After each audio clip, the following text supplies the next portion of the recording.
La violence dans l'art questionne le fonctionnement psychique et les interrogations, voire les angoisses de l'homme postmoderne. Elle domine toute l'histoire de l'humanité, justifiée par un instinct naturel de survie supposé dans la première théorie freudienne des pulsions. En tout premier lieu, elle semble pourtant viser la domination ou la dépendance et la suppression de l'altérité. La violence surgit quand le conflit n'est pas possible.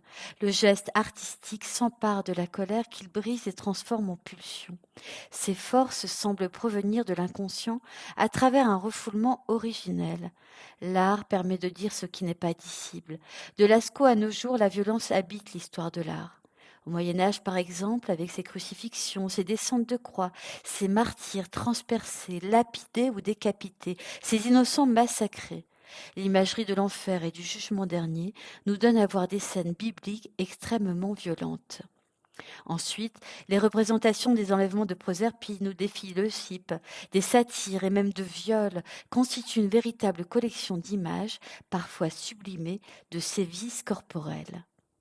L'art intègre la violence pour la retenir, la déployer dans des formes et dans une temporalité, afin de la figer dans une figure pour l'éternité. Mais la violence de l'art semble révéler une vérité sensible. Le commentaire de Théophile Gautier face à la nymphe enlevée par un faune est toujours incroyablement d'actualité. Le rapt, la séquestration, le viol ne sont plus de la galanterie.